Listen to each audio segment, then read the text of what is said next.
how to get into this game. But anyway, I'm going to be conscious of everyone's time. I want to make sure that I go around and get to know who you are. I can begin to look at, or shape the presentation based on people's background. And how'd you hear about it? So if you can go around and introduce yourself, tell me your background, where you're from, and how'd you hear about us? Well, Okay, I'll jump okay. in. Yes, ma'am. My name is Mumina Rashid. I heard about you from a good friend of mine, Majida Abdul Kareem. I have a background in construction and education. I am from Brooklyn, New York, but currently I reside in Atlanta, Georgia. Okay, thank you. And what's your goal in the end when it's all said and done? To make money, make Mhm. sure I can, like you said, break generational curses and, have my great grandchildren benefit off of systems that I created that are in place and to help others. Okay, thank you. Dr. Shahid, Hello. hello. So my name is Juwaria.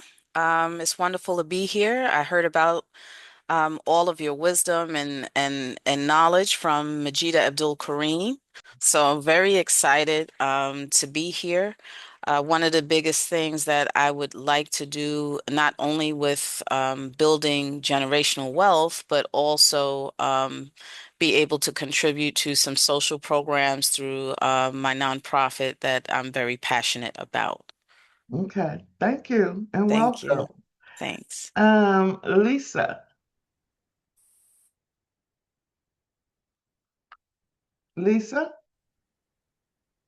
she might be getting her computer. Can you hear me? I'm trying to transfer Yes, over to yes, my yes. computer. My name is Lisa Fatima. I am from Brooklyn, New York. I am an empath as well as an educator. I've been in broadcasting and law for more years than I care to count. Transferred over to education, something I thought I would never do because my mother was an educator. But when I was in the legal arena, it is very adversarial and I couldn't stand it. But learned a lot there. I worked a lot of the top, what we call silk stocking law firms. And I am here because my sister Majida talks about you all the time, very highly. And honestly, I'm here because I want to go beyond the bag. I want to know how to make, manage, and multiply money for millennia. And I do not want to be in a situation where the first generation makes it, the second spends, and the third, is on fumes. And I also want to see if this is actually for me because I've seen a lot of things online and I'm very skeptical. I've seen a lot of, BS and Yeah, people selling stuff to folks. And I just think it's insincere. So that's why I'm here. thank And you. you're welcome. I'm gonna hang up and then try to get on the Okay. laptop. All right, thank you. Dr. Gavin, Good well, morning. good morning. Okay, so I just joined, so I'm not sure all the questions, but I'm Yvette Gavin, and I am the founder of I see love. So you love that. I'm the founder of Yvette Gavin Consulting. So what we do at YGC Group is leadership training. We do a lot of strategic planning work with our clients. I'm here today because I'm just ready to go to that next level. I'm just I feel like I'm right here on the edge of greatness, but I'm not there yet. And I'm just tired of playing small and being average. I really want to grow a multi-million dollar business and make that my legacy, not just something for myself, but for others. Hmm. So that's why We I'm here. got you. I got the formula. I got the secret sauce. Awesome. And I know you do. I know you do. That's why I'm here. Okay. Let me see. Tara. Did I get you? No, I'm here. Hold on, let me turn on my camera. I can barely hear you, babe. Can you hear me now? Yes. Greetings and grand rising to everyone. It's evening where I am now. It's 5:36 p.m. Uh, Um, I am excited to be here. My name is Tara Hessel. I am I am a career educator. Special education, math, science. I live in the United Arab Emirates. I'm now teaching, but at the collegiate level in intelligence, policing, and defense. wow. Learning a lot. However, I'm starting a new chapter. Um, I'm going into holistic health and wellness. I am a green life detox practitioner. I also am a holistic health and wellness herbal physician, and I have just been accepted into a PhD program for mind body medicine. And I do computer programs for Look, children. look, I do.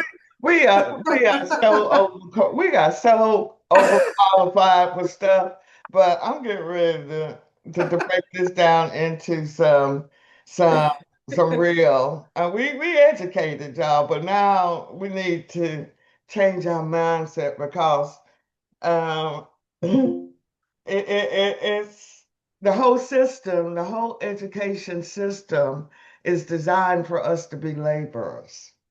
Yes. I have MDs that just come through here. They're not teaching you how to grow that business. And so for me, I figured that out early on. Um, I'm going to catch some of you on the other end because I have a lot to cover this morning, but I want to be very conscious of everyone's time. And I really appreciate and very humble that you all allowed me to impact you this morning on this journey. Hi, Montez. Montez, you got to go ahead and introduce yourself as Oh, well.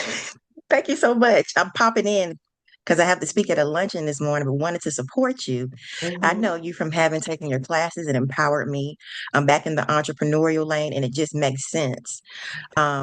I am the founder of the Endow Group, which helps businesses to uncover and be ready for changes in policy that impact them. And I do that as a registered lobbyist. I have a heart space for lobbying for micro enterprises and small businesses. And I guess update wise, I'm in the process of finalizing the infrastructure for a micro enterprise and small business pack to ensure that candidates that are running for office are trained to be able to not only allow us to be the center and not just a talking point on their campaign, but for them to actually be involved in policy that benefits our progress. Thank you so much, Ms. Watts, as well as everyone in this room for being so terrific and brilliant. Congratulations, because that's where the game starts with policy. And we've got to begin to understand that game and become engaged in it. So that's what they're doing. We've got to play the same game. So again, welcome, thank you. Let's get into this presentation this morning. As again, my motto is I love creating millionaires. I got 1 billionaire to date. And through government contracts, it's all about building generational wealth. Right now, even though it's kind of crazy with this current administration, we know what's going on.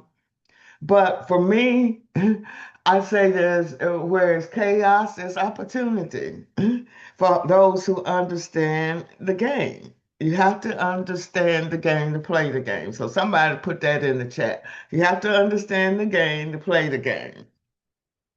Um, and for me, if you're going to get into this space, it has to be based on your why. And why are you doing this? Because that's what's going to keep you motivated and going. My why is my father. He was one of the first Black police officers in my hometown of Asheville, North Carolina. He ended up having to sue the police department in the 80s based on discrimination. He won after 2 years of fighting them. He retired and ran for city council, won, and while he was a city councilman, he found land by the projects that he felt those kids needed a park. So we now have a park in his name. So for me, it's all about understanding your why and why you're getting into this space.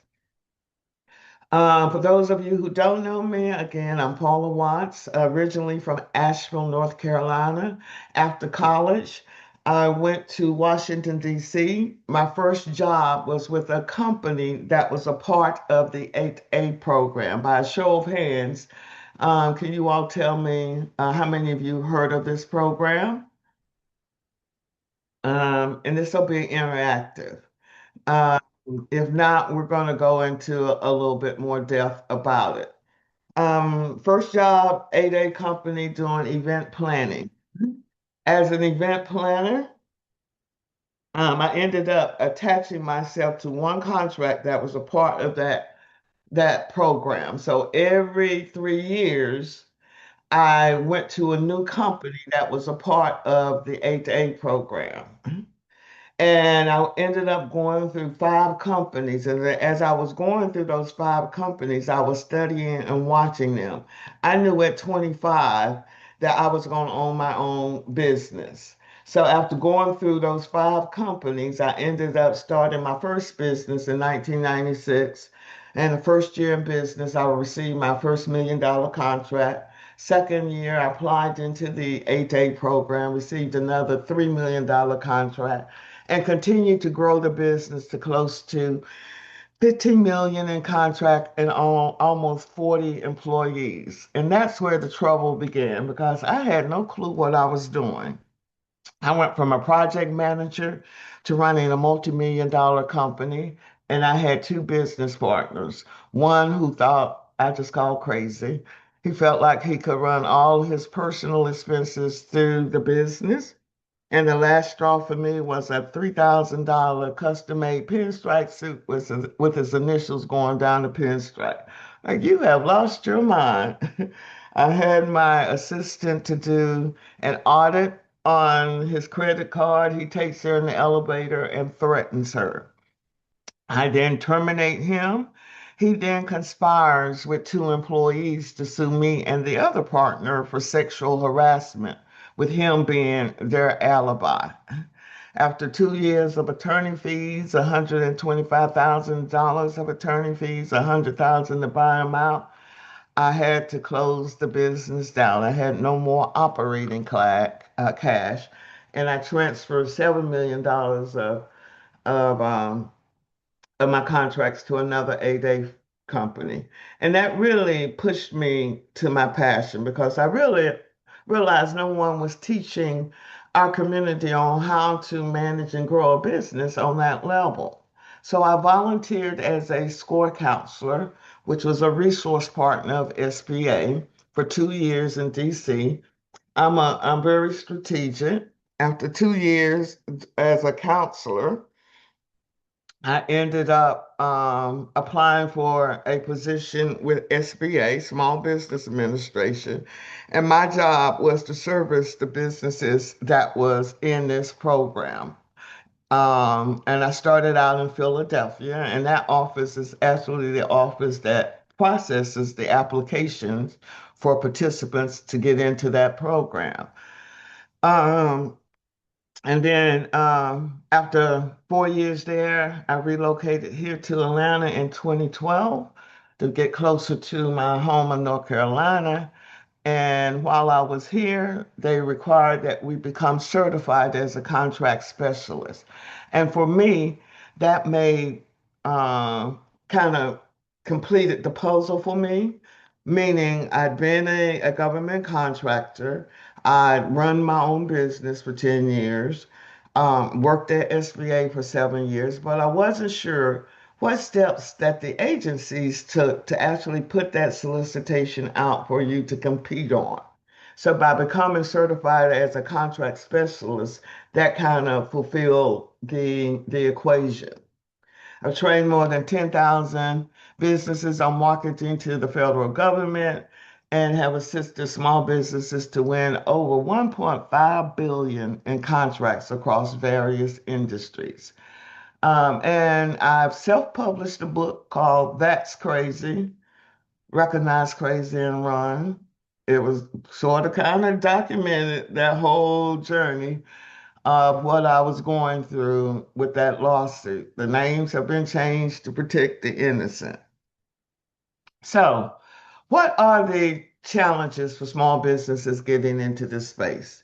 While at SBA, people would come in and we would give them all the information, go get registered, do this, and they have great information, but they're not quite sure how to connect the dots. And it's the same thing with these government agencies. Nobody understood SBA's rules and regulations. And SBA is a major factor in this equation. And so the challenge that I found working at SBA is that nobody at SBA had ever run a business. And SBA was very segregated. All the black people worked on the 8A program, and all the whites worked in lending. And they were the lowest on the poll, but they had the knowledge of the rules and regulations. So the whole key is understanding how to connect the dots. So what are the challenges for businesses getting into this? Is the government is assuming that you understand their language and their processes. It's a whole different language. It's a whole different process. Once you understand what certifications you qualify for, or what applications, what documentations is SBA looking for as part of that submission, and understanding everybody operates in a silo on the government side, meaning SAM.gov is managed by one agency, and then SBA has their own database. Nobody knows that you need to have both of them working together. So what I realized, and I just realized this last year, after all these years, I asked this young lady who'd been in sales for 25 years with Xerox, and she registered her business and thought she would start marketing to the government, but she couldn't crack the code. And so I asked her, well, what were your challenges? And she said, I couldn't find an agency that bought my product. So what I realized, people coming from the outside into this space, they're trying to, or they've been trained on the corporation side, find your niche, and that's how you're going to sell to the government. Stay in one area. Whereas over here, GPI's way is that we look at the budget and then we determine what the government is spending, and we create a sustainable business model based on what the government is spending. Does that make sense to you guys? Yeah? Yes, that makes sense. So here, and with AI is the game changer. Right now, there's no regulations. So we can't fear it. We've got to learn it and leverage it. Otherwise, we're going to continuously be left behind. So, according to the AI, I asked, well, what industries and agencies are going to be high on the for these federal agencies for small businesses. So it's showing you where the money is going for this fiscal year.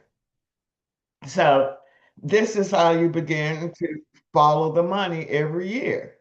And that's part of what we're training in our program. We don't start with just register and SAM. I want you to get familiar with the budget because that budget is going to drive your business.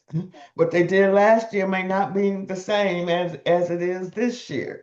So it's important that you understand where the money is flowing and what industries they are awarding these contracts under.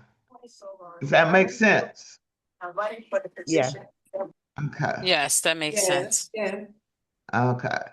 Um, so based on all of that in my story, this is why I created this program.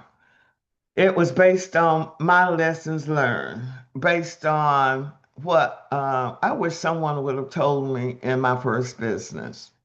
What I realized is a lot of small businesses will start a business on their skill set, just as I did. When I started that first business, I was marketing myself as an event planning company. My mentor pulled me aside and said, "Why are you pigeonholing yourself?" And when he said that, it made sense.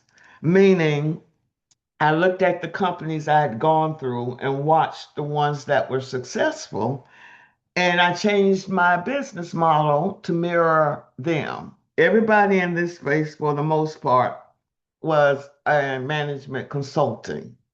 So I ended up creating divisions, changed my business model from event planning. Hear me, everyone, this is important.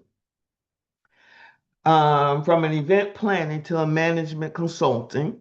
And then I created divisions. I had an event planning division offering these services, hotel reservations, those types of things. I had an IT division, created an IT division because IT is going to be a part of everything. And I was already using an IT company to create a website and do those types of things. So why not pull it out and sell it separately? I had a communications division. You had flyers and all of those things. So I pulled that out and sold it separately. Then I had a database division. And then once I created those divisions, I was no longer, I started getting contracts in those areas.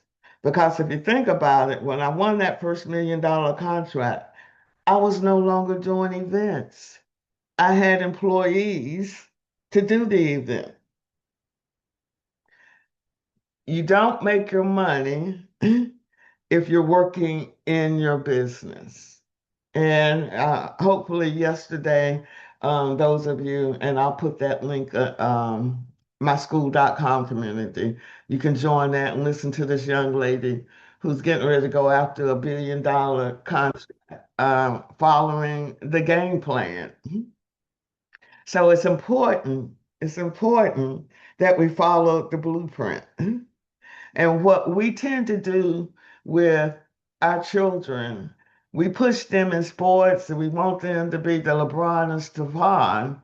And when I look at LeBron and Stephon, I ask people often if LeBron and Stephon is making $200 million a year, how much is that business, the NBA owner making? Does he have to know anything about basketball? What is the goal of the NBA owner, someone, every year? What is their goal? That's the To make question. money. Make money. How are they making money? Paid it off of the backs of others.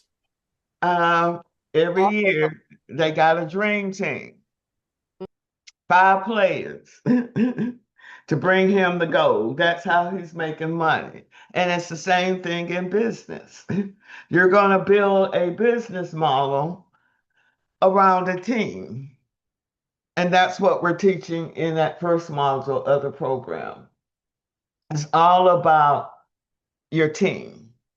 It's not about you and your skill set because that's what the government is buying. It's the skill sets. Am I making sense to anybody? Yes, definitely. Absolutely. I'm taking notes. Okay. Second, the collaboration is key in this space for um, all of these contracts and all of these programs. They require us to work together. We've been trained to compete against each other. In this space, and what we teach is come together and pool our resources. If we're going after $100 million contract, that's 14 people online right now. Everybody can get a piece of it. And we have to learn to come together in order for us to conquer and survive for our children's children right now. Because right now they're trying to really destroy us, but they don't know who we are. We come from strong survival. So understanding collaboration is key. So in the second module, we put you into teams. You got to work together. I'm the government at that point. You got to work together.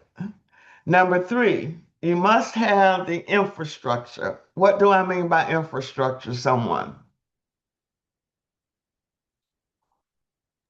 The inside structure. So like I guess your support or the foundation of your business. Hmm. Anybody else? You have to have the systems in place in order to make sure everything is running properly. Anybody else? You have to have your team ready, so you qualify people. So the people that you need to do the job, they need to be on board, qualified, and ready to go. Accountant and attorney. I told Oh you I dang! got sued, I right? said, oh, we missed the whole thing. Okay. As soon as you hire that W-2 employee, and if anybody is currently in business right now that have W-2 employees, you need to make sure that you have employment, practice, liability insurance, EPLI, employment, practice, liability insurance. Had I had that insurance, that would have covered my attorney fees. That would have covered the partner's buyout. I'm assuming in that first business it was covered under my basic umbrella business liability insurance. No. And it was only like $2,000 a year. I could have afforded that had I known about it. So, huh? So when you think of the government's fiscal year, when does the government start their fiscal year? Hold on. Start their fiscal year, hold on, and end their fiscal year.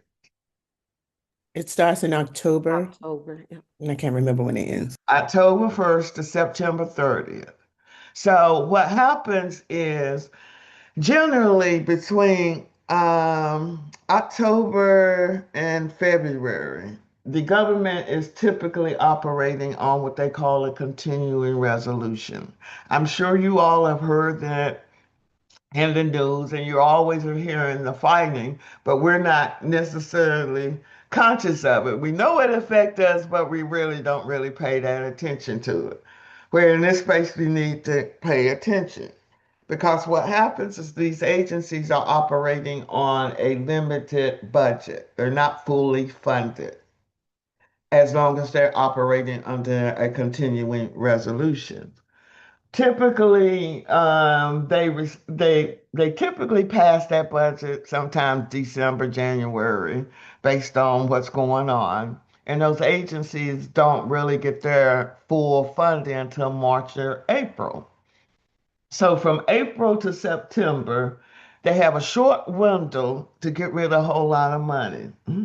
From July, August, and September, we used to call that Christmas season up in Washington, D.C., because we knew that they were getting rid of the money.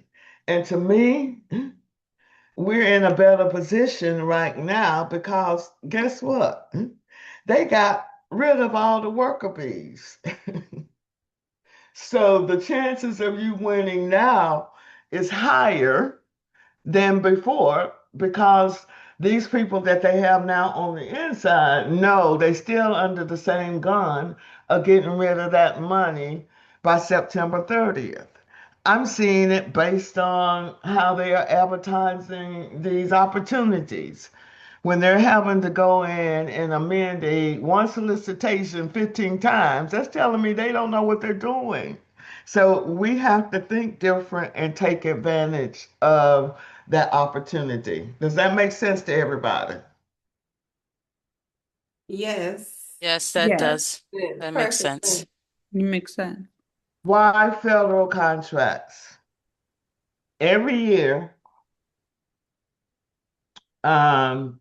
SBA scores these agencies on their set aside program, meaning 23% of contracts are set aside for small businesses, 5% for women owned, 5% for small disadvantage, 5% for service disabled veteran owned, and 3% for hub zone businesses.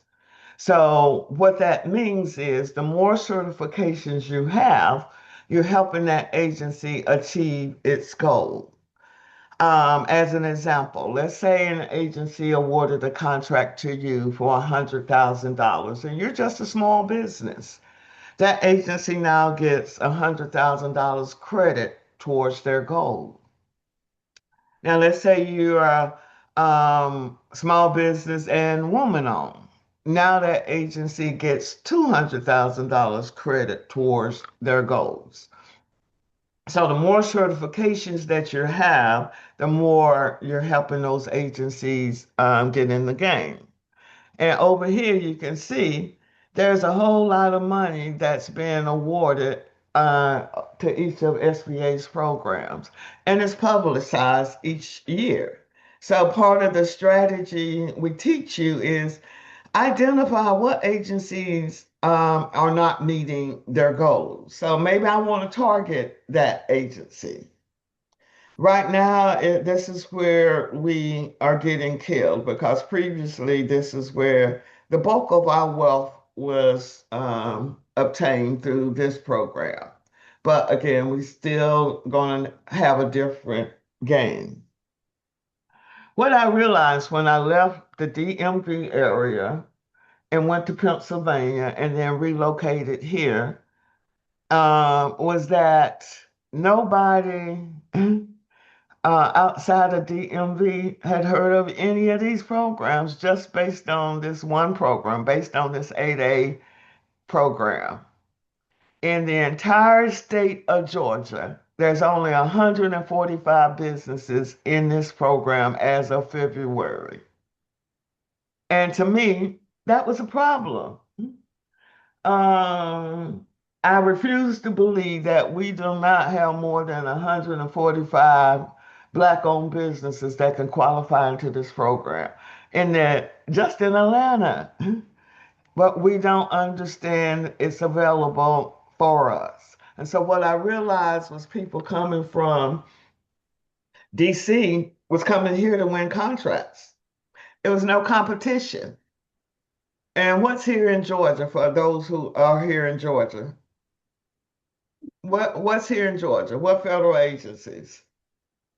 Anybody? CDC. CDC. CDC? Who else? FBI. Hmm? 5 military bases. VA. There's the VA, there's the Russell Federal Building, right? How many agencies are right there behind Peachtree Center?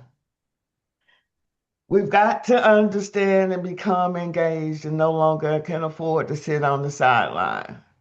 So here is an example. In Virginia, there's 800 in Virginia that's in this program. In Maryland, that's almost 450. So just between that, that's 1,300 firms just in those two states that understands the game and leveraging it.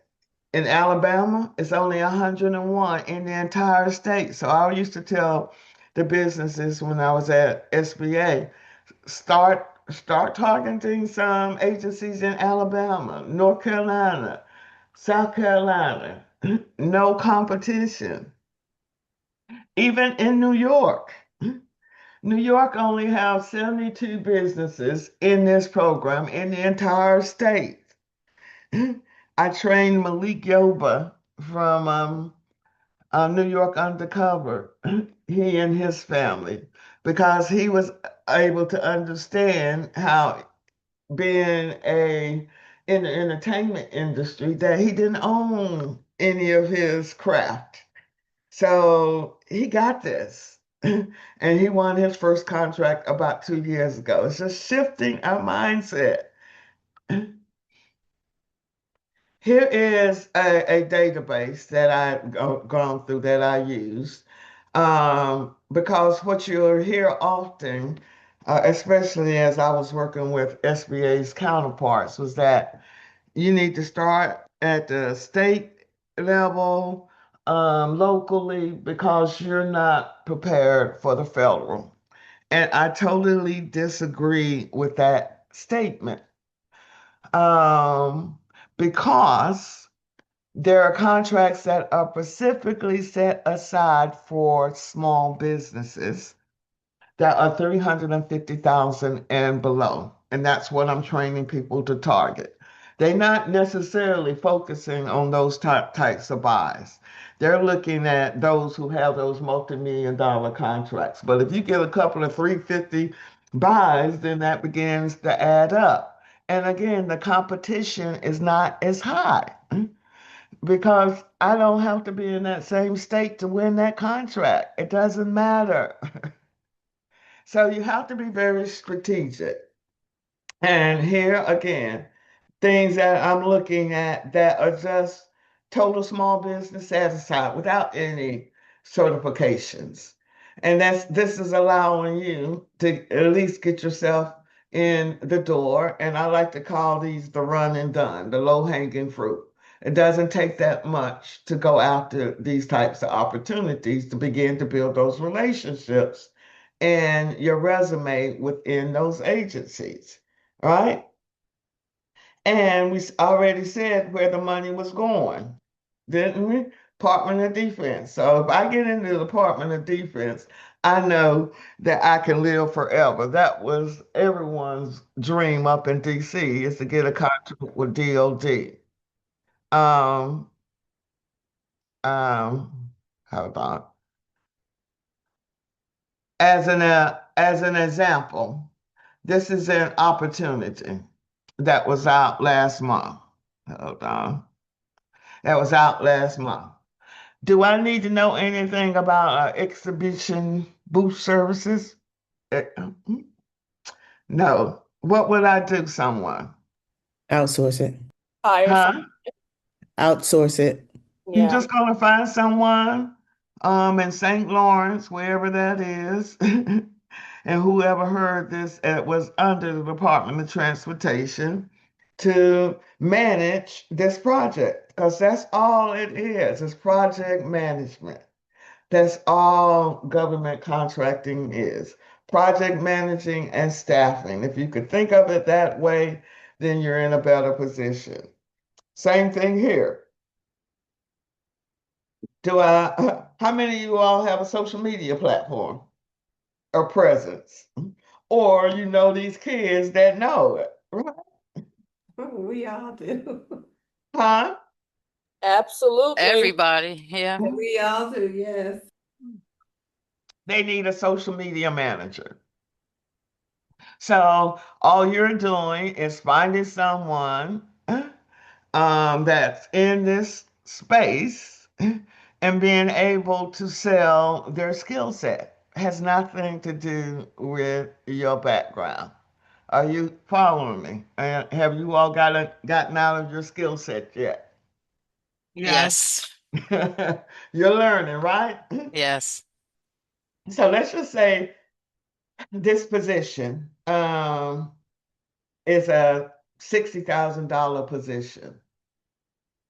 I know I'm going to mark that up to at least 120,000 to bill out to the government to cover some of her costs and then cover some of my time and putting a profit in there. So this is how you make money. So how do you get into this game? You self-certify in this database called Systems for Awards Management. This database has a lot of bugs in it. It came out when I was in Philadelphia. We called it such a mess, and it's still such a mess. But this is the database where you can go in and self-certify as a small business and as a small disadvantaged business. Although a lot of agencies do not use SDBs because once you're in this program, the 8A program, you're automatically classified as an SDB. There are four formal certifications, meaning you have to submit an application to SBA and you have to be approved by SBA. The 8A program is a business development program. The Hub Zone program is designed to build communities. The woman owned and service disabled veteran owned is just what it is. This is where you go to determine and if you qualify for those programs and prepare your applications. Here is each of the programs. The 8A program, which is a program to my heart, and this is the program that built the most wealth up in Washington, D.C.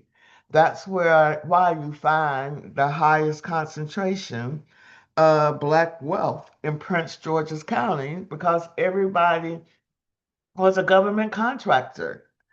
I like to say I was trained by the best in the 80s and the 90s. You're in this program for 9 years, and by being in this program previously, and I'm hoping once this administration leaves, it's going to correct the course of where they're trying to destroy this program. But while in this program, it allows you to go to any federal agency and they can award contracts up to $4.5 million with no competition. That's called sole source. Did y'all hear me today? The church hear me? Yes, yes, Yes, we yes. Yes, listening. yes.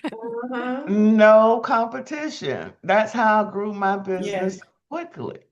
So part of the training is showing you to identify those contracts that are in that program, identifying those vendors or those companies that have those contracts, and determining if when they're graduating from that program, and then you begin to target those contracts because once they graduate, they can't keep that contract.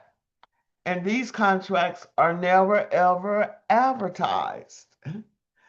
The government buys everything. That's why I say there's no need to pigeonhole yourself. Right now, as I say with the people online, it's a contract. We just need to understand rules of engagement. This program again is based on two areas, socially and economically. The Hub Zone program is based on where your business is located. I like to think of this program from a commercial perspective of what Magic Johnson did. Magic Johnson, what did Magic Johnson do, someone? I guess in the I know 90s, he opened a lot of health clubs and movie theaters he went into in urban yeah, areas. Yep, And yeah. and he also did some franchising with Starbucks. correct. And he went into urban areas and hired from within. And that's the whole purpose of this program. But again, we are not engaged in taking advantage of this program. And this program always falls short with meeting their goals. So it's strategizing. And for me, I've been trying to work with, again, these HBCUs because you think of a lot of the HBCUs, they are located in a hub zone. So my vision, the whole goal is to be able to train the students to work for either government contractors, start their own contractors, but also have these HBCUs create office space in on those campuses, create a hub. That's another revenue stream because this administration is attacking them as well. We've got to think a little bit differently. We've got to think differently, everyone, differently. All right. Um, for the social component of the 8A program, previously, before SBA was sued, you automatically qualified if you were a member of any one of these ethnic groups. Now they require that you have to write a narrative and describe how you've been discriminated being Black in America. I get past that because this is all a game. We do what we have to do, and I have the template for the narrative. Because again, I work with the people in Philadelphia that approves the applications. It's all about relationships. The economic component of this is that your net worth cannot exceed $850,000, minus any equity in your home and any equity in your business. So if you have real estate property, that equity will be counted against you. Also, you can't have multiple companies in this program because qualifying into the program, and you only have one time to be in this program, you as an individual is qualifying, and then you as a business. And so SBA is looking at if you have multiple companies and you have revenues coming under multiple companies, then that's a challenge because I don't know which master you're serving. Also, um, if you're in the real estate industry, I need you to change your industry code on your tax returns to 541611. They do not allow brokers in the program. So there's ways to get around it. And most of my most successful clients were in the real estate industry. Next week, I'm doing a master class. I like to call her that was my early babies when I was still at SBA. She just won a $15 million contract with HUD managing all of their foreclosed properties. But previously, she had won a $200 million contract. And this young lady has not turned 40 yet. So if you have a chance, make sure you register for that master class next Friday. Lisa, you have a question. Lisa, you had your hands raised. Unmute yourself.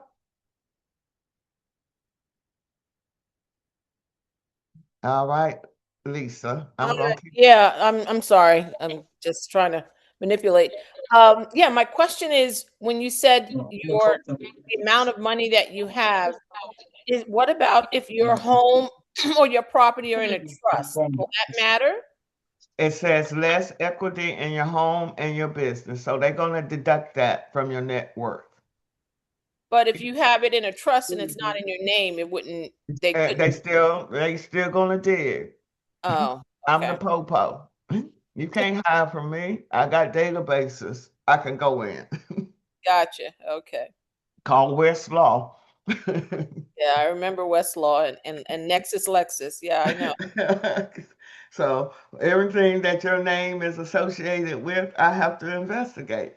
Mhm, Why? Because everybody wants to get in this program. It's sole source contracts with no competition. mhm. The HUD program, women's program, and the veterans program is similar, meaning they also offer what they call competitive and sole source contracts. The difference in those programs, as opposed to the 8A, in order for an agency to award a contract as a sole source, they have to make sure there are two companies that are qualified to perform on that contract. They call that the rule of two.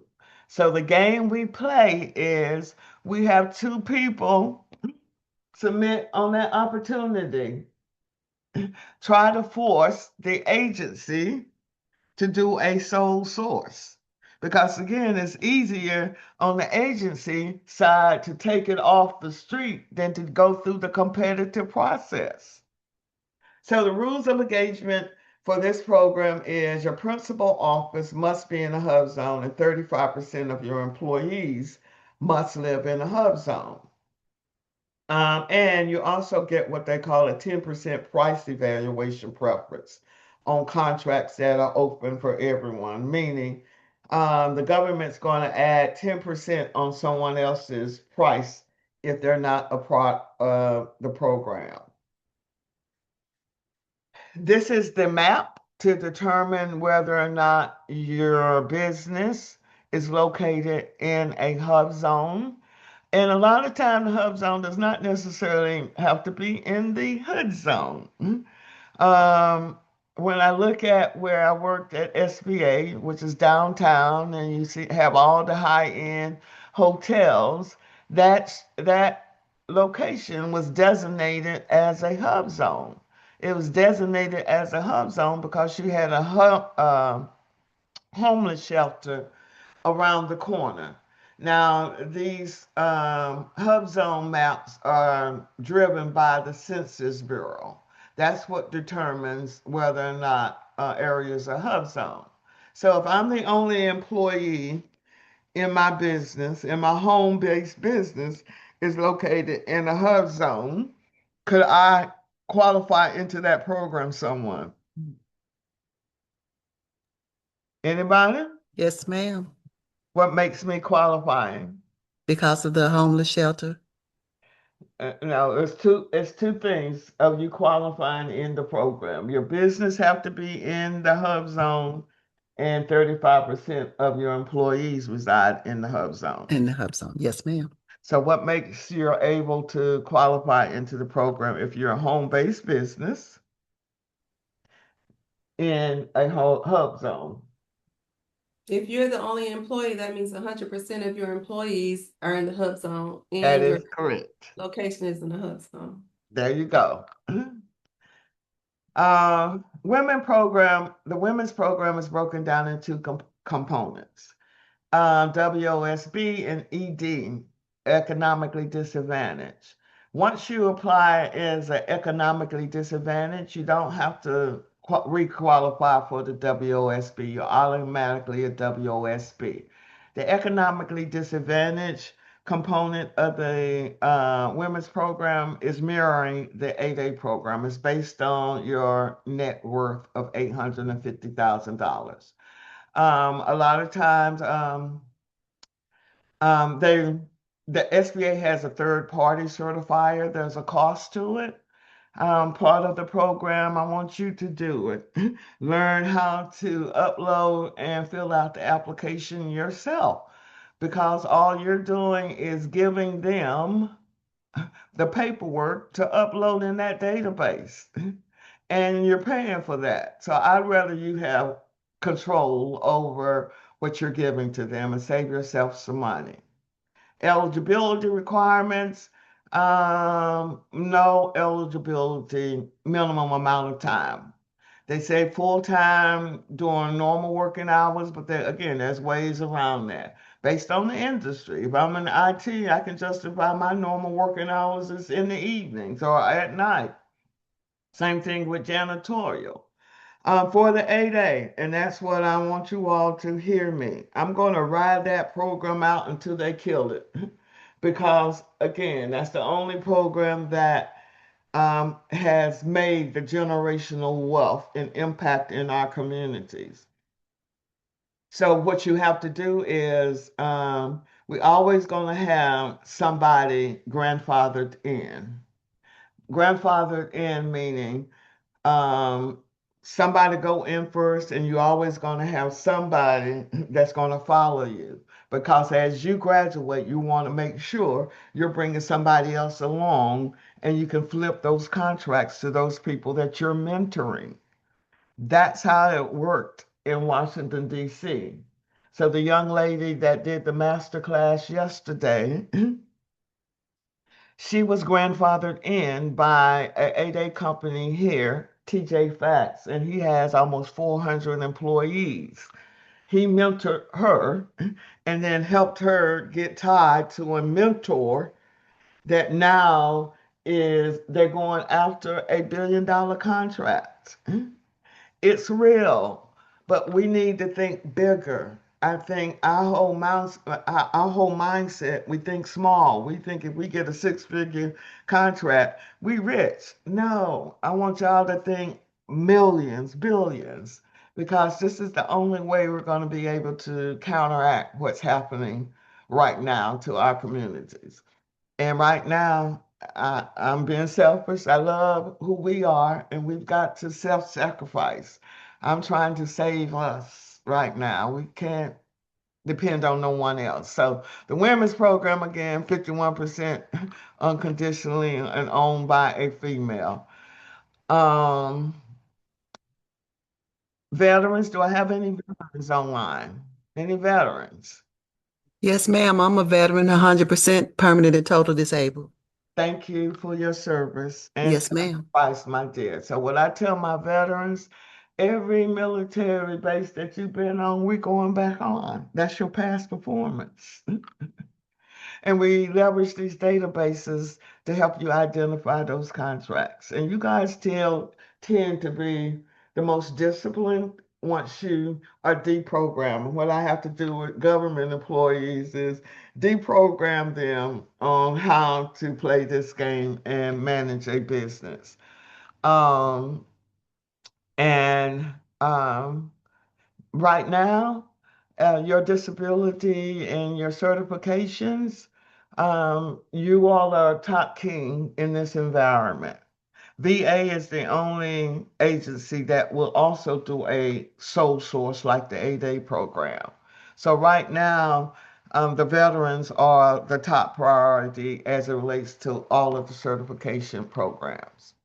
You also have opportunities of subcontracting and prime contracting. That's where all these supplier diversity programs come into play. Anybody that's receiving a contract from the government of 750,000 or more, they have to have subcontracting goals. So these large prime contractors is another way to get into the door. Identify who's not meeting their subcontracting goals as a pathway into this space. And that was the pathway that the young lady took yesterday. She got tied into someone that was prime and got under their supplier diversity program. For the veterans program, again, it's just paperwork. I think they're getting approved into that program in 6 weeks. The women's program and the 8A program, they're staggering. So I'm still encouraging those who have been in business at least 2 years and have minimum basic requirements for the 8A program. I want people to start applying now before they destroy it. So at least we can get some of the benefits of it. And again, my prayer is that it will be a course correction once we get all of these crooks out of office, because that's all that they are. So for the Veterans Program, minimum qualifications, that's just a checklist. You can go again to this website and they're going to provide you with the paperwork. That's now all been certified under SBA. Um, to clarify so people understand um, these certifications. Lisa, you had a question. Yeah, quickly. The for veterans, what about if you are the daughter of a veteran or you're married to a veteran? Can you sort of parlay that or do something with that or no? Was it All of them have to be 51% ownership. okay? All the programs require 51% ownership. Okay. Thank you.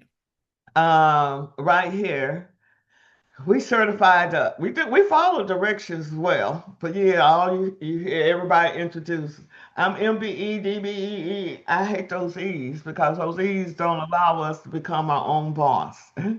MBEs are corporates, those E's, meaning in order to win contract from them, they require that you are certified as those MBEs, VBEs, and WBEs, but you never know who the players are because it's not public information. We just covered federal.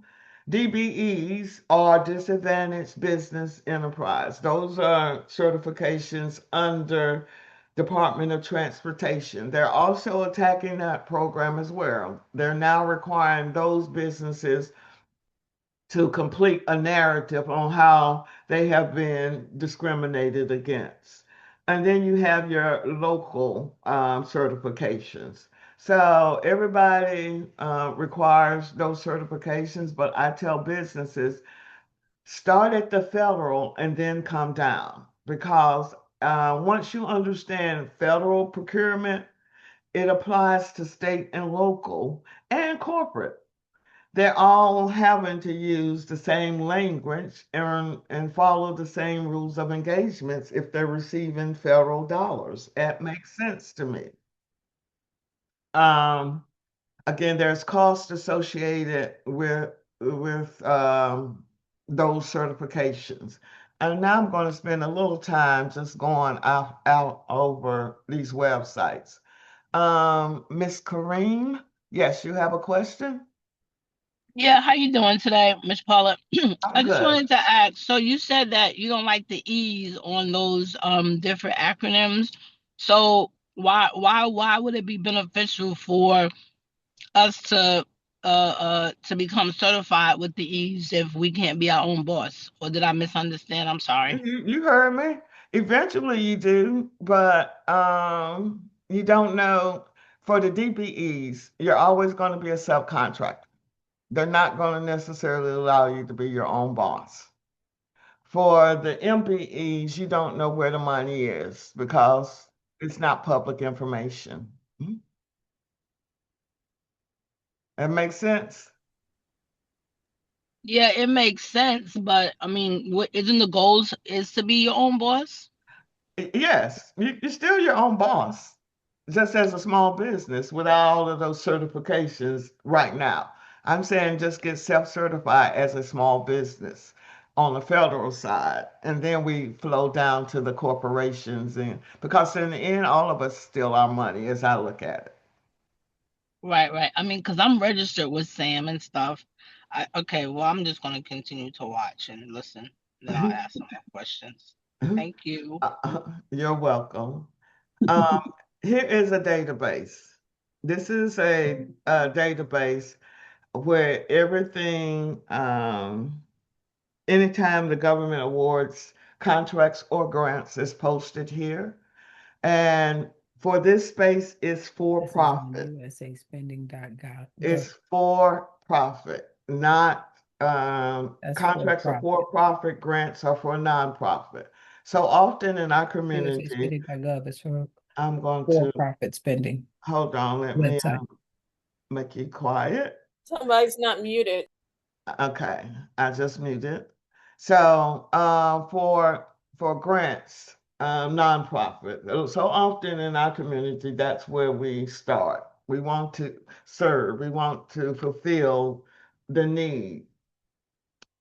In this space, it's about the contracts. It's for profit. Understanding being in business is all about the tax shelter. I'm not going to be mad at the billionaires. We just want to duplicate them. And I understood it in the first business. That's why I started a nonprofit because I had a contract that processed grant applications. And I realized, oh, it's the same process, but different results. So I knew when my for profit started making money, I could dump it into the nonprofit, but I made the mission broad enough for grants. So I'll get both sides of the pool. It's money. It's the same money. It's our tax dollars. Um, Nonprofits and grants is a whole lot of work, little money, and you're always begging. So I tell people start on the for profit and master it let your for-profit fund your nonprofit as a tax write-off. But here it shows you how much money is being spent by state and helping you to understand how you again begin to shape based on what the government is spending and who you know that have that skill set. That's who you are actually selling.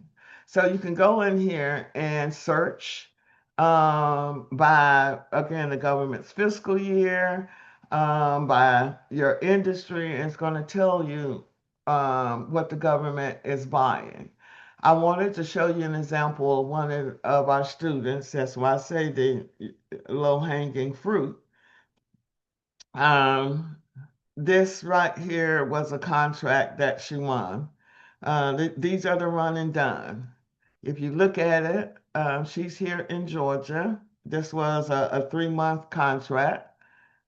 The government needed a 3-day meeting space. She negotiated with the hotel for $48,000. She put her bid in at 104,000. Right? See, 104,000 for a 3-day event. And down here, what do you see? She was the only offer. She was the only offer. That's the low hanging fruit. Here she's doing lawn maintenance in Florida. She's had that. That's a 5-year contract. Only thing she did was subcontract out. Here she was doing laundry services. Here, this was really her very first one where and I've seen those opportunities out. They needed porta potties. Hmm. She delivered porta potties. The cost for the subcontractor was $8,000. This is how we began, and the project was in Texas. So here, she had 2 offers.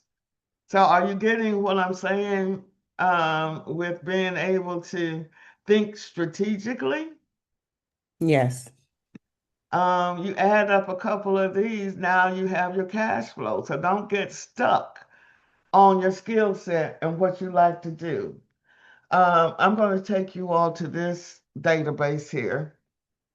I don't like sam.gov because it's a lot of bugs. Dr. Gavin, you had questions for me. Yes. So I'm trying to figure out how to get around past performance because I see things that I want to go and bid on from a project manager's standpoint, meaning that it's not directly in my skill set, but I know resources that can do the work and I That's could. contingency hires. The government does not expect you to sit around and wait on people. As long as you can demonstrate the subject matter experts that you're putting on the team have the expertise, that's what the government is going to evaluate you on. Okay, so when the bid specifically asks you to include a past performance section based on similar or relevant work, that's what I'm stuck with because if I don't put something there, then they could say I'm non-compliant. You're going to use, I'm going to show you something real quick. Okay, Took me off balance there, I'm but we're going sorry. to share. This is something that we learned, right, Majida? Mm. What we went over in class the other. Yes, ma'am. Yes, ma'am. Uh, You gonna get it. You gonna learn today. Thank you. all right. I'm gonna show you how you get around it. This young man, his background was IT. Okay. Won a landscaping contract in he won a landscaping contract in Florida using the template we provided, but he just based it on his subcontractor's experience. He's just saying, I'm doing the project manager. He's not a landscaper. And he heavily wrote everything around his subcontractor's experience. Yes. This was a 5-year contract for 326,000. So far, his past performance, they required it, And so what he did was had his subcontractor fill this out, and that's what he included as part of his bid. Awesome. Okay. Thank you so much. Yeah, Well, that makes sense. yeah, it does. It really does. Okay. Thank you. So, um, Miss Corinne, you had a question. Oh no, I'm sorry. My hand was up from the last time. I'm Okay. overwhelmed at this point. So I like this website a little better. Um, because it's structured based on how the government buys. Dr. Gavin, aren't you 8A? Are you 8A? Yes, I am. Okay. You need to get in, your game plan is to respond to source assault notices. Right. That's what I've been doing. Because, and then based on your specialist, have your specialist send them a request to have it set aside as a sole source. Although they're not trying to do sole source, but also understand the mindset of that government employee at the end of July, August, and September. Your vehicle is the only vehicle that they can get rid of that money. They under pressure. Okay.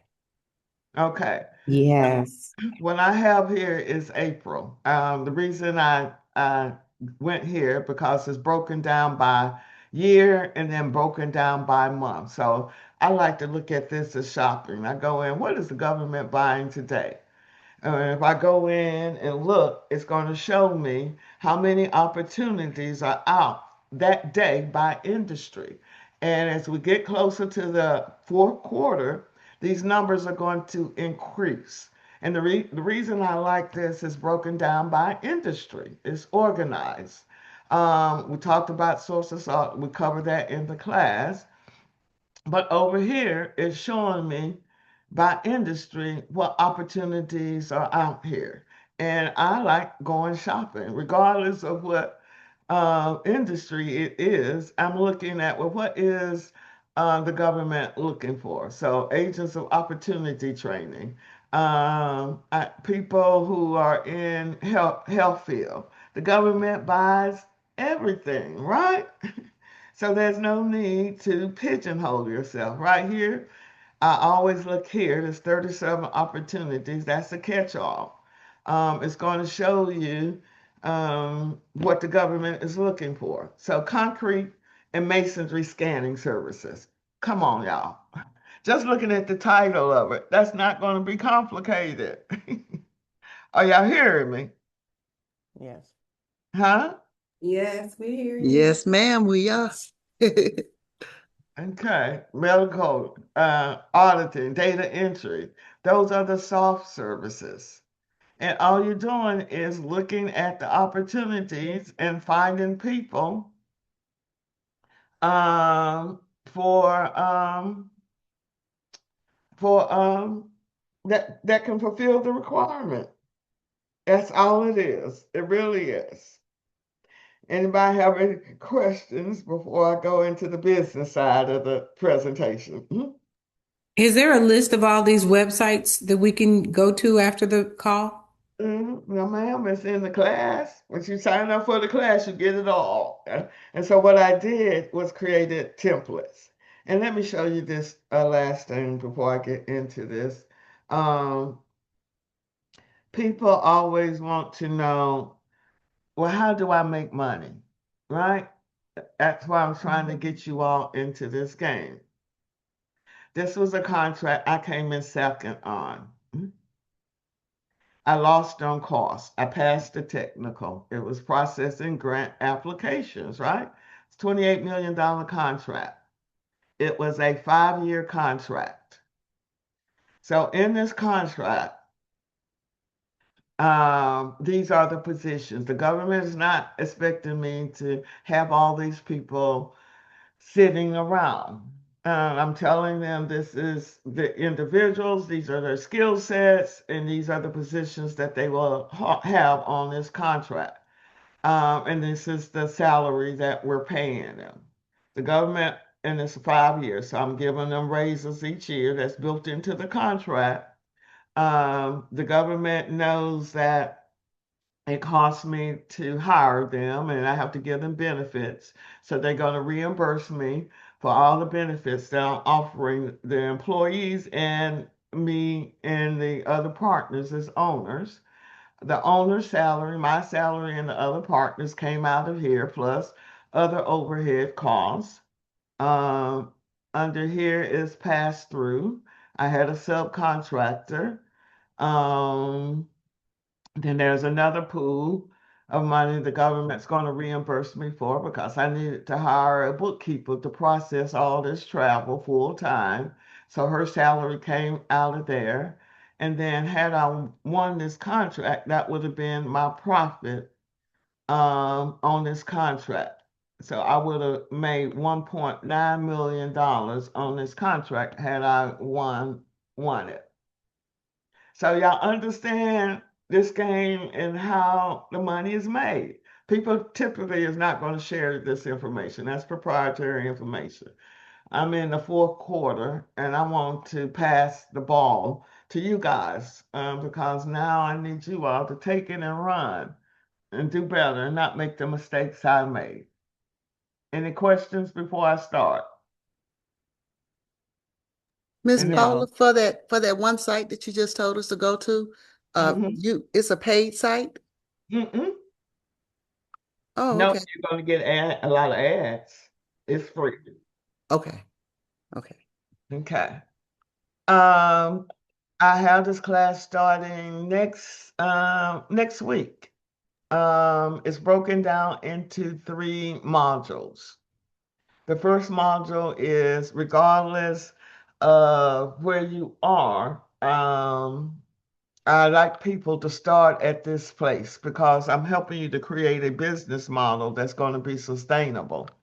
Even if you're registered in SAM, you're going what you look like today, and by the time you finish this business ready module, um, you're going to be looking differently. My goal is that you look like everybody else so that I can team you up with other companies. That's the fastest way to get your business on steroids. The second module is all about strategy, teaching you how to leverage these databases and identify these teaming partners and those mentors.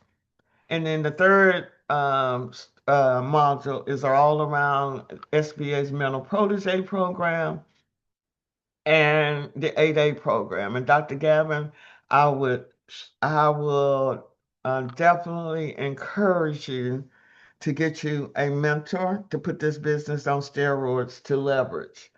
So I Um, am in the program as of and last year. uh, you've been approved by SBA, Yes. and is your mentor doing anything for you? Yes, but we don't, but not from, well, yes, we've just completed our first year working together. We haven't put a bid in together. It was more like the lady was saying yesterday. I feel like last year we were getting to know each other. Mm-hmm. He is an accountant and he was in the 8A program himself at one point. So I've learned a lot. Like he helped me get my back end straightened out last year for sure. Okay. And he was an 8A. He was, but he's been out several years now. You see, I like to look at, I can do teaming partners with graduates. When I'm looking for my mentor, I want a mentor that has revenue anywhere between 250 and 500 million. They're able to put steroids, put the biz, they're able to put the juice in it. And the reason I say that because I helped this young man. He only been in business 2 years. He was grandfathered in. I helped him get approved into the program. Told him find him that mentor. The mentor, they immediately created a joint venture that next year. He had a $53 million contract under that joint venture. Mhm. That's the steroid. So we might need to talk offline Yeah. Okay. for a second mentor because you can't have two mentors. Okay. Perfect. Um, Anyway, this is the program. It is 24.97. But I have an early bird special right now. It's held weekly from 8 p.m. to 9:30 p.m. You'll be meeting with me every week. Um, I'm going to do this. I didn't change it, but I'm going to put this in here. Right now it says 22.97. So right now I'm going to change this. I mean, I'm going to offer this. I'm going to honor this. 19.99. I'll change that after we get off. If you come together, team members, and you let me know, I'll send a separate invoice to save the cost. I'm trying to help people get into the game. And PayPal has a pay now, pay later. Excuse Uh, me. hmm? I paid for that program and I already paid 24.97. Would Okay, I I'll get the I'll I'll refund? come back to you, Miss Daly. You got into it. You jumped the game. I appreciate it. I appreciate it. So send me an email and I'll give you a credit. And I appreciate you for Thank you. even jumping in before even knowing what you were jumping into. Um, we have office Wanting to do this and I was not going to start. I wanted to stop procrastinating. So Okay. Office hours, lab sessions, and then I have templates. These are the things that you'll complete as part of the program. You're not going to be the same. You're going to look like everybody else to leverage. And then this is the team deliverables. And then I just put in the chat the school.com community. And you can listen to Miss Davis and her journey and how she talked about how she's gotten in the game in the last 10 years. And Majida, can you share with them? She's currently in the class and she's in the first module right now. Yes, Because it's I kind can of share. hard to explain what they're getting into, but it's not just government contracting. I can just say, having been curious about process, Miss Paula is a master teacher. Okay. All I's will be dotted, all T's shall be crossed. You have a lot of people that talk about it. She's done it and she gives you the support. She's available. She's responsive. She audits the work that you give. She gives you templates and she gives you model samples of excellence. So there's no way that you can make a U-turn. Yesterday was phenomenal. Listening to the sister talk not only about her professional journey, but her personal journey, some of the things she's still facing. But the theme of that was keep going no matter what. Okay. Winning is going to be for us. We just have to believe in us, do it, don't stop, keep going, be mindful of who you are. I am so thankful that the universe and the creator had me cross paths with Miss Paula because this is a billionaire loading. And I'll just leave it up to y'all. Mm, thank And can you. I add something? Excuse me, Miss Paula. Majita's my cousin, and she's a really good educator. And if anybody who she brags about in the education ecosystem, you the bomb. So she don't play. I Oh, said she don't play when it comes to education. She is good. She's really good. She's known all over the world. And so anybody who she put a stamp on, I could tell that you're good. So I'm here too. That's why I'm here. oh, thank you. And for me, again, it's not about any of us. It really isn't. It's about our children's children and what they're doing. And this is our money. It's our money. So we're allowing the abuser to abuse us with our money. And for me, this is another way to get our money back and take control of our destiny for our children's children. It's the only way that we're going to be able to survive this madness. And again, my parents, your parents, we didn't have the knowledge and the access to the things that we have now. So I always go back to what are we doing? And that's what drives me. Ms. Karine says she want to go global. Guess what? Let me show you a little go over, right? The government, again, is worldwide. So going back to that database, USA spending, and I did update the price. Guess what?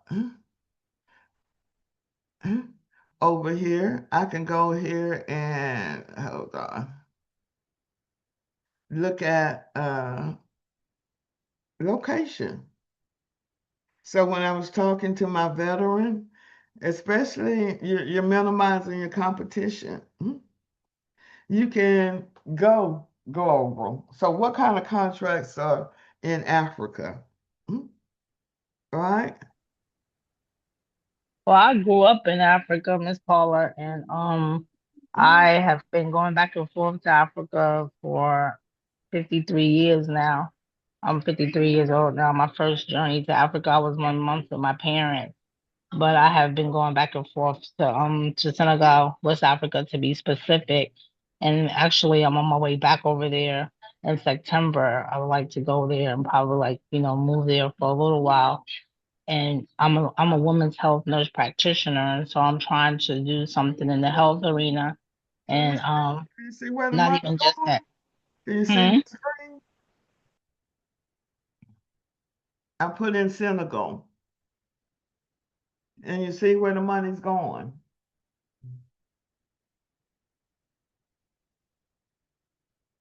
I gotta put my old lady glasses on. Hold on 1 second, cause they don't fell to the ground when you said Senegal. Hold on. Mhm. We just don't. We haven't been exposed, Mm. huh? Miss Paula, scroll Yeah. back to that dollar amount though. Wait a minute. Her glasses fell off. Hmm.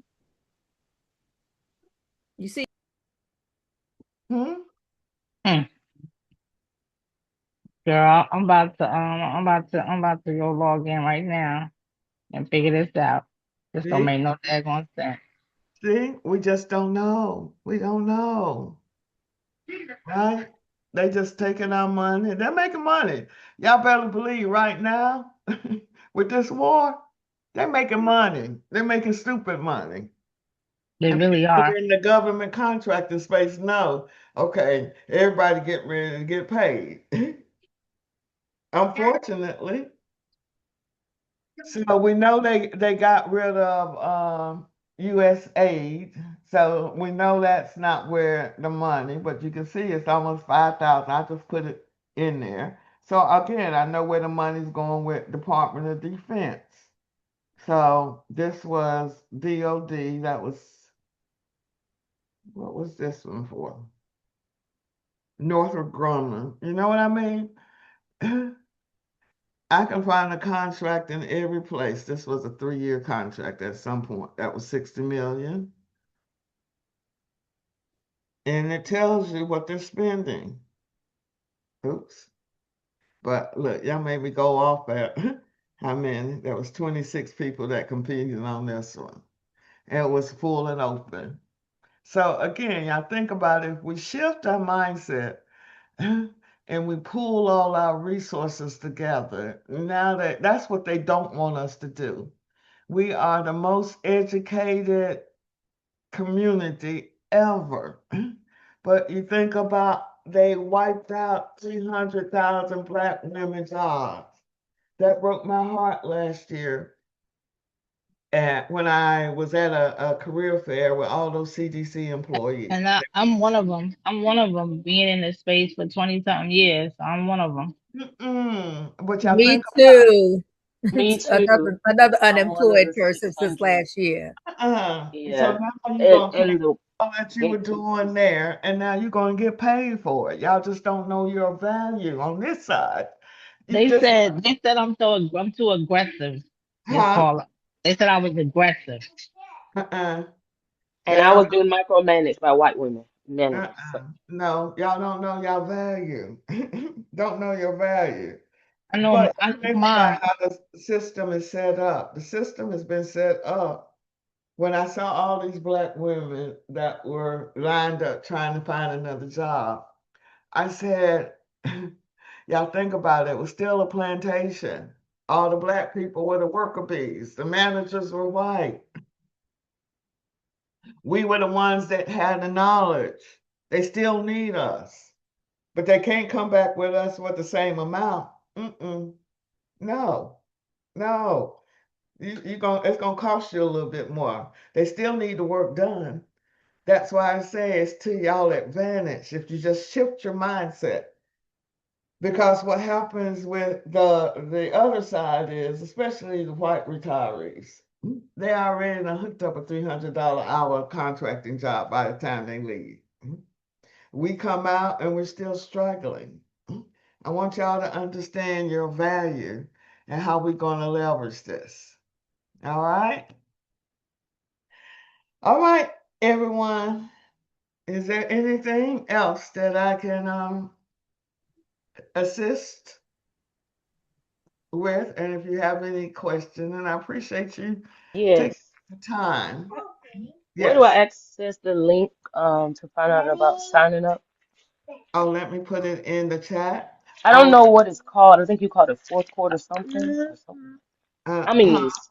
How you doing? I'm in Nice. I recently attended my first GovCon webinar, and I think this woman helps people. I'm not gonna say her name, but it's like she just kept charging and charging and charging. And I'm like, you gonna tell us something? You might know her, but she just had like this 5-day challenge, and I was just like, oh my God. But Yeah. anyway, I know it costs. I do know it. I know it costs to get the Yeah, knowledge. think about this, a business. It's a tax write-off. Yeah. And what I've done after people complete, um, I put in the school.com community, I put the link in there. Oh, okay. What I realized was when people left here, left the training, there wasn't a place for people to continue to meet and partner and collaborate. So I've created this community where now people have gone through the program, and as everyone's looking for opportunity, we have boots on the ground. Everybody knows if I see a contract here and I'm in Georgia and I see some contracts in California, I know I can reach out to somebody in the community and they can be boots on the ground for me and looking at those vendors. It makes sense. We're covering the US, right? Oh, okay. Hmm. Nice. Boots on the ground. So, again, putting in opportunities. Let's come together. Let's come together. That's the only way we're going to survive, everyone. And y'all think about the slaves. When they brought them over here, the slaves knew if I could read and write, if I learned that language, right? At least the next generation will be better. And this is the same thing I see here. If I can understand their language, understand their process, then there's no stopping us. And all those CDC employees, I want y'all, we're gonna go back. I'm gonna make sure you have that value. Y'all worth $300. You don't even, and with AI now, it's a game changer. So it's time for us to be mobilized. Let them do what they're gonna do. But I need everybody here to get mobilized because we're on the Underground Railroad right now. Amen. Amen. Amen. All right, Amen. everyone. Miss Paula, I have a question for you. Yes. I'm new to the contracting world and I'm learning, but I'm a certified AI consultant and also cybersecurity expert. I've done everything from building computers, starting off to making networks and everything. So when I did the company, I registered in Texas. Texas has something called the Texas Vet Hub. So they got rid of course, all DEI, and the only certification they have now is the Texas Vet Hub. And of course, you have to be a veteran for it. So I am approved for that, and I'm part of that now.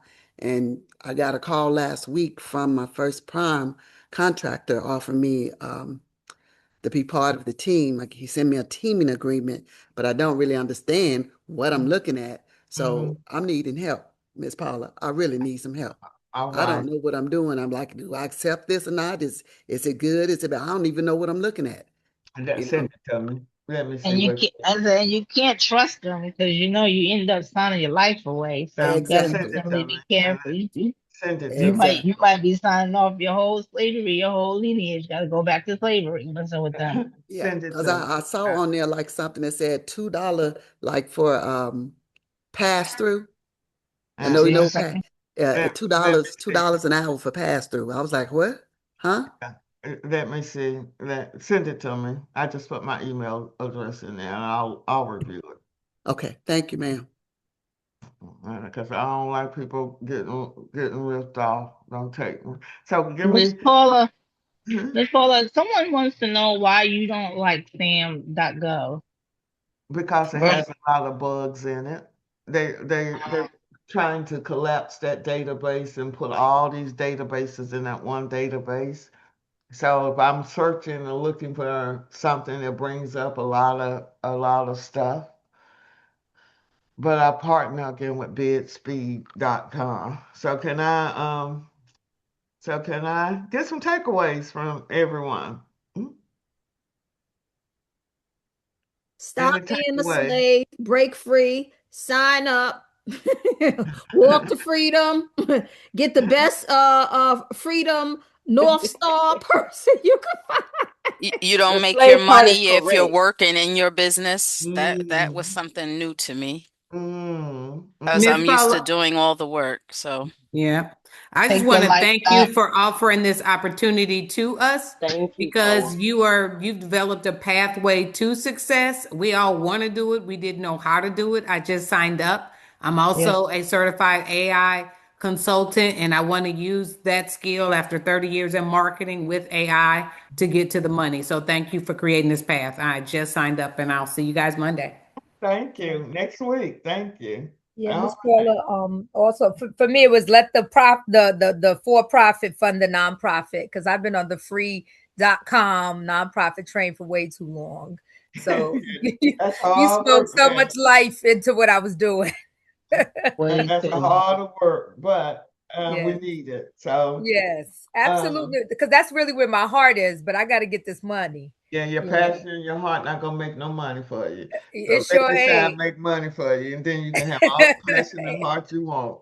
Yes, thank you. That was so, it's so deep and profound for those of us who've been doing it for so long with no results.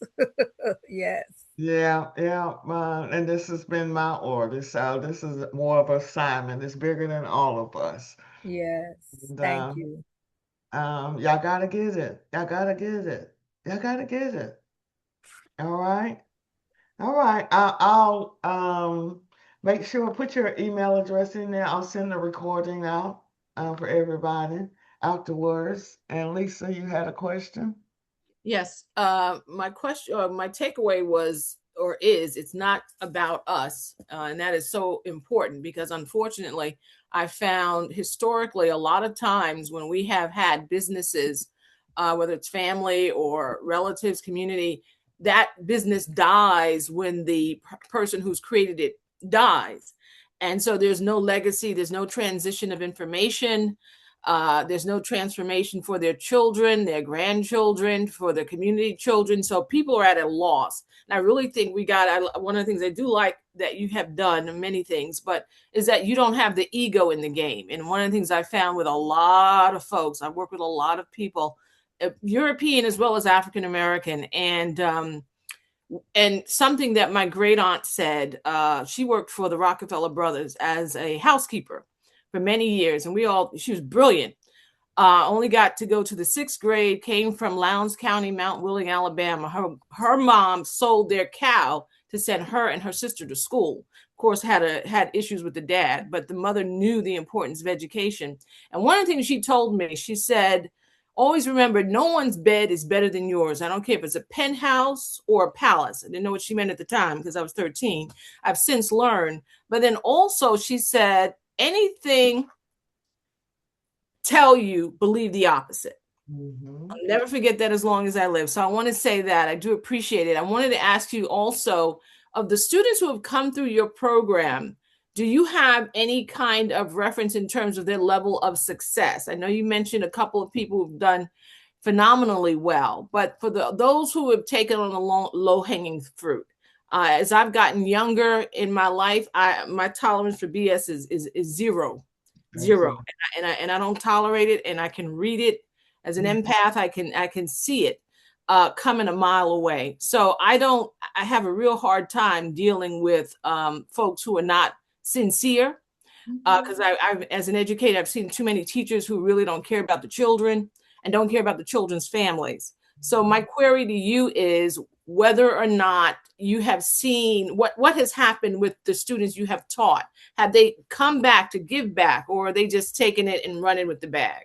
Well, again, I think it's twofold with that.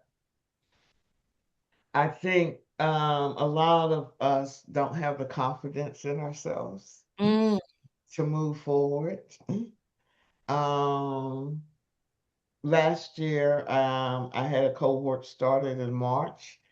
By the third module, I challenged them, get off the sideline, start submitting bids. We in the last quarter. So I had someone background who was an IT person. Her first contract was she won in July delivering rock salt Mm-hmm. in North Carolina, $120,000. She marked it up 50%. I can't guarantee, don't guarantee, because you still have to do the work. But those that have done the work and used the templates and provided, followed the blueprint, they've won. Well, one of the things I'll say, I'm going to just leave you with this, because I teach students who have dyslexia and ADHD and adults, and it does go into your adult life. It doesn't just Right. leave, and it doesn't just disappear, as a lot of people think. A lot of times for people who have had dyslexia, they say children who struggle to read become adults who never give up. That depends on the environment. But a lot of times, the information that comes, because like I said, I used to work in legal, corporate mergers and acquisitions. That's a lot of information, and it can be overwhelming. And it's Right. by design. It's declined by design, as our mom used to say. But the other thing I found out from a very successful businesswoman who owned a car dealership here in Georgia, and one of the things she said was, it's not a question of if the IRS will come, it's when. So I think it's really, really important that we stress being prepared, because they have had, from A to Z time to prepare. And while we're getting it together, and we've got all the talent and the brilliance in the world. We know that. We are not lacking for that. Maybe initiative, maybe confidence, maybe trusting one another. But I think it's really important that we dot our I's and cross our T's and everything else and anticipate. So one thing I will say about Oprah, she did have a specialized room waiting for the IRS. It was just set up for them because they were coming. So I think we need to prepare for the bear, as they say in finance, with the sisters who lost their gigs. That doesn't surprise me one iota. We have to be able to anticipate that they're gunning for you, they're waiting for you. As the late great Dr. Frances Cress Welsing said, one of my mentors, she said, if you do not understand that we are in a state of war for the hearts, souls, minds, bodies of our children and families, then everything else that you see happening today will only confuse you. And I think that's something that we forget post civil rights, human rights movement. We think that they all, think we're okay, and let them know. They have studied us for centuries, not only here in this area of the world, but also all over the world. So they know what we're capable of. And when you talked about language, it's the same thing with our ancestors. That's why they had to kill our languages, because language is memory and history. And for those who have a connection to your motherland and the ancestral language, you need to teach that and pass that on, and fight your children who are fighting back not to get it, because they're going to fight you, and that's just part of the test. So I just want to ask, that's what my query was. What are they doing with the information once they get it? Are they giving back, or even if they're continuing with it, the doubt is key. Well, what they're doing is, that's why I have that school.com community. Mm-hmm. Now we've broken it down by industries. So they have monthly meetings, just more of a support group, because that was the environment that I wanted to create, because in my first business, everybody want to get to the mountaintop. But there's stuff that comes with the mountaintop, and I felt so alone. Nobody could understand me. I need to meet payroll. They could not understand that pain or what I had no one to talk to. So that was the whole purpose of creating this community. So we're not alone.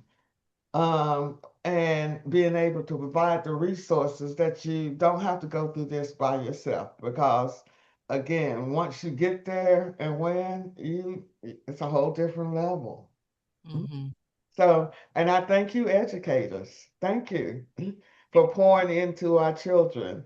And for me, I know we are in overtime right now, but for me, nobody talks about my generation. I'm 65. um, we were the test of this integration.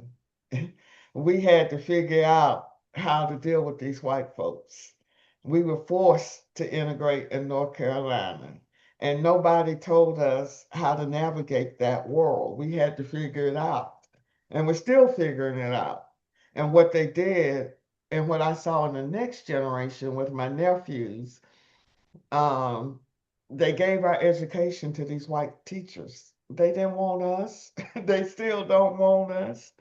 And I saw that prison the pipeline with my nephews in the first and second grade. They'd already labeled them as hyperactive. So by the eighth grade in North Carolina, we got crack in this little town. And they drop out of school and it's like, oh, I can make more money. I don't need an education. So the system has not been designed for us or our children. And I think the worst thing that happened, really, from my personal experience, was that integration, because they took that education away from us. And when we were segregated, those black teachers made sure that we went out and understood how to navigate in this space. And I think for my generation, we messed up because we got the benefit, but we did not reach back. Once we left the hood, we left and did not come back and did not pull those up that we left behind. So for me, this is bigger than just the government contracts. It's really changing the dynamics of what we were forced to do and that we come back and be self-sufficient. This is the most money that we've ever had.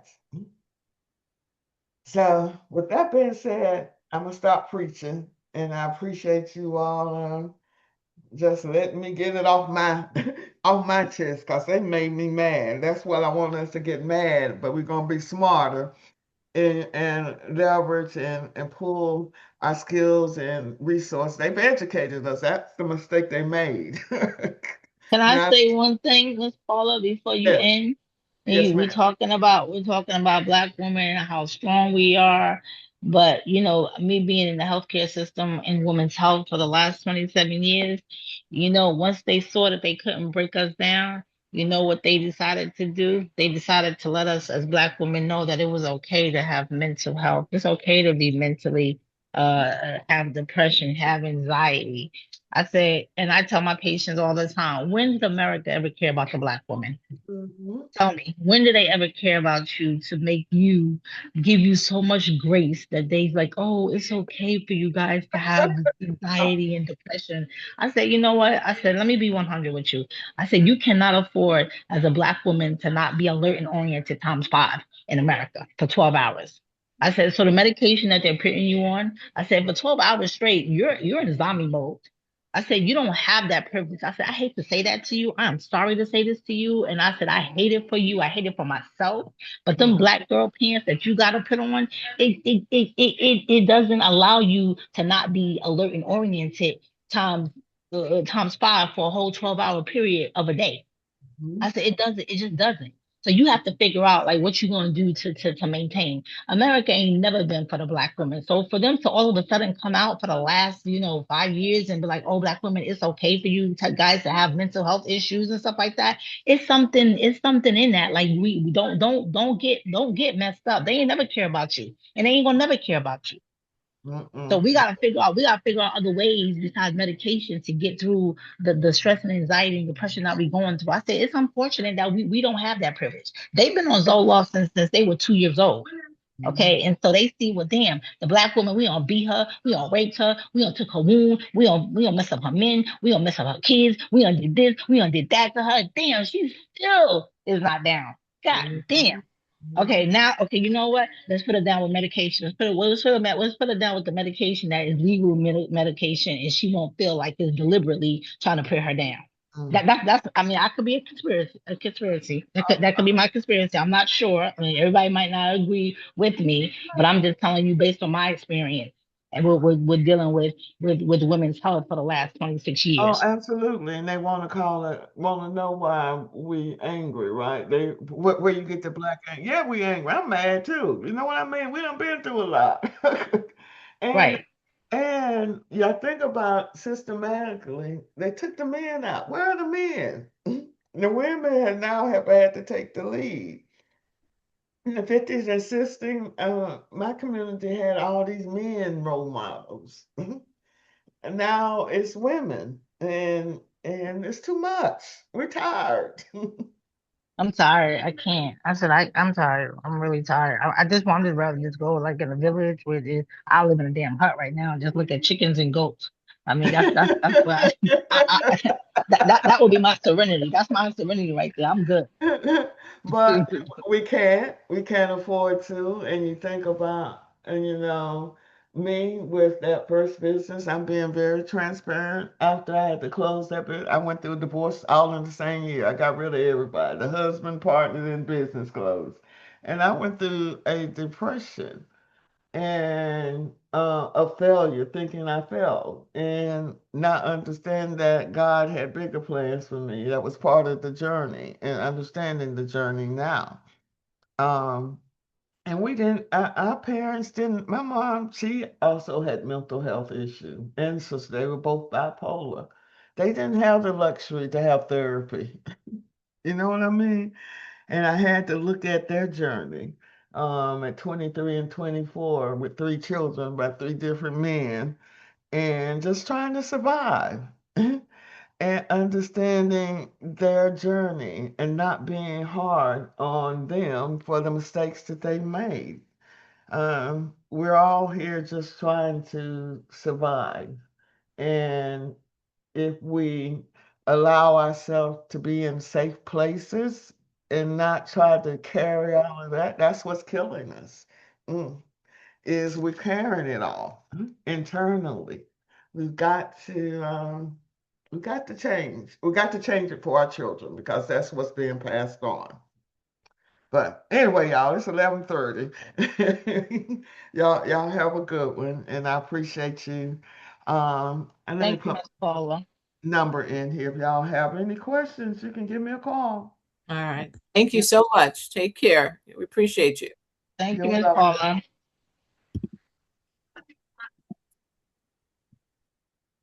Thank you, Majida.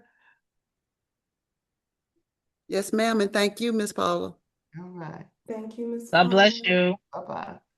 Have a beautiful day.